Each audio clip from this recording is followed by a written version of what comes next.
The old saying, like father, like daughter, holds true in this story of the land of the Free family owned near Fort Apache on the White Mountain Apache Tribe Reservation. Mickey Free was a Mexican boy originally named Felix Tellis, who was born around 1847, and his mother moved in with John Ward, who was a farmer near Sonora Creek, Arizona. When Felix was around 12 years old, his home was raided by the Pinal Band of Indians. Then later on, he was traded to the White Mountain Apache.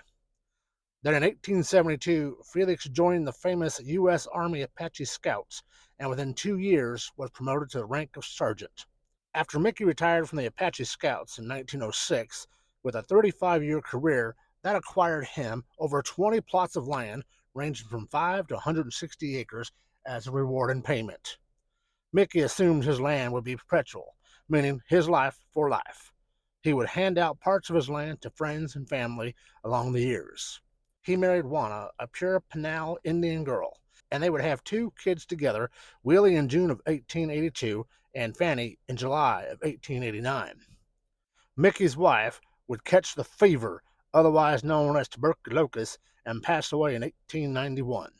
Their father would remarry Ethel, or Spring Day, a Sibique woman from the chief Alchesades tribe. Mickey would send his daughter Fanny to the Indian school down in Phoenix, Arizona. However, Fanny was less than a perfect student. She would run away from school saying she had to go back home to take care of her sick father. Mickey would bring her back each time, as he was a firm believer that his people needed to learn the ways of the white man in order to deal with them in the future. Fanny soon became a white-painted maiden and had the reputation of being one of the most beautiful and vivacious Apache ladies on the reservation. In 1914, the fever got Mickey, and he passed away. Now, this is where we get into that father-like daughter business from earlier comes into play. On May 1st, 1915, Fanny was hit from behind and jumped. Fanny, with her Indian fighting skills, got one of her thumbs into the attacker's nose and the other 2 fingers in his eye socket, dislodging the eye and crushing it. The man leaped back and cried out in pain. Miss Fanny had inherited her father's primitive instinct to kill or be killed, it had seemed. Her attacker was a man named Ramon Flores, a Mexican day laborer she had seen around Fort Apache. Fanny was on her way to check on the property that her dad had given her. She was surprised when she saw a fairly large-sized log cabin standing in one corner along with barbed wire fence enclosing her land.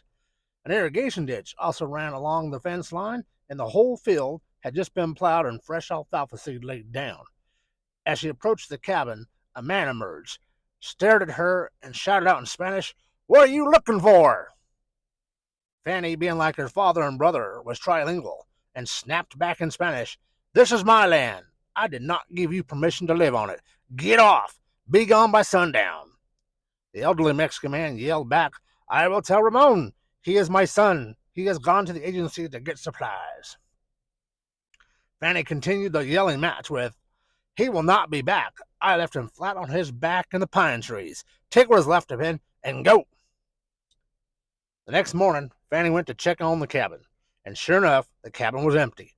So were the animals as well. They were gone.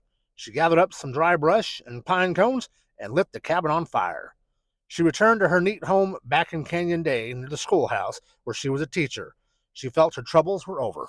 However, Ramon Flores had not died, and soon he and his father made their way by wagon down to the town of Globe to talk to the Sheriff Stanley about their troubles with Fanny Free. Sheriff Stanley reminded them that since the issue took place on an Indian reservation, there's not much he could do. They suggested they go see a lawyer. The first law office they came to was that of Judge John Wentworth, but the judge wasn't in, but his understudy was. You see, the judge's understudy was none other than Willie Free, brother of Fanny Free. Willie let the 2 Mexican men tell him all about their issue, and seeing this was all a bunch of bullshit, advised them their next step should be to get out of his office, and he booted them out of the building right down the staircase. Willie took off to Fort Apache to check on his little sister Fanny. A month or so went by when Fanny had a gentleman show up at her place.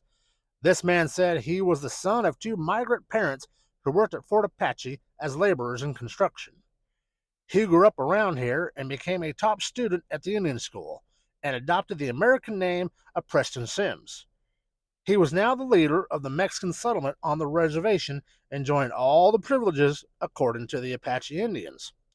This Sims feller, he was part Indian, part black, and part Mexican, and swaggered around in well-made clothes and suave personality that was easy to attract women.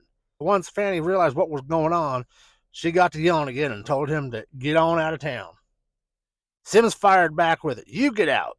That metal of 20 acres is mine, allotted to me by the Army. And you ran off my 2 laborers. They were doing rightful work as requested by me, the rightful owner, and had planted alfalfa according to my orders. Sims went on to say that he inherited that land from his father. He said, go ask Mr. Peterson, the superintendent. He'll tell you whose land this is. Now you get off my land or I'll kill you. A few days later, Fanny received a letter from the superintendent to discuss this matter. Fanny quickly made her way to his office.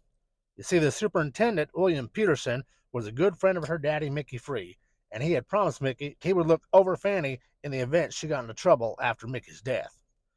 Peterson knew that the official records for Fort Apache in the BIA and the Department of Interior in Washington clearly stated that the 20 acres had been allotted to Indian scout Mickey Free in 1894. But the issue was it his for the life of him or for the life of his family? That is where the haggling started. However, on this day, Fanny didn't come with any paperwork to prove this was her land via her father, and Sims was there with his lawyer, who shouted, "Objection!" to every word Fanny said. Fanny did have her brother Willie, who understood the law, and several of her clan's members to fight Sims and the lawyer, but the entire day was nothing more than a yelling match that lasted into the summer, all the way into the first crop of alfalfa being harvested by Preston Sims. While Sims may have gotten away with it, there were several fist fights, club fights, heck, horses and cattle got turned loose or stolen, wagons filled with hay got set on fire, and Mexican men were being stabbed. And even a Mexican man was stabbed to death that summer. Keep in mind, this was 1915, and these court cases between Fanny and Sims went on back and forth until the summer of 1922. Fanny had had enough with the courts, and her own fever had taken its toll on her. She waited till Saturday, when she knew all the hired hands would be away from the land and just Sims would be at the cabin. She took one of her father's Green River knives and hid it under her camp dress and went to see Sims. She waited in the bush to see Sims, but he wouldn't be out until the next morning, and her high fever started to blur her vision when Sims would come out of the cabin that morning. She got up and advanced onto him. He tensed up. She had intended to stab Sims, but felt she'd be too sick to get close enough. So she threw the knife at him. Fanny had never thrown a knife in her life, but something special guided that blade as it stuck straight into Sims' throat. He tried to pull it out, but was dead before he could. Fanny made it back home, but the fever was too much for her. She would die the next day from her illness. That was the brief history of Fanny Free, the daughter of the famous Apache scout that tracked down Geronimo, Mickey Free. I hope you enjoyed this story of the Old West. Now please shoot out my like button and subscribe to my damn channel, cowboy!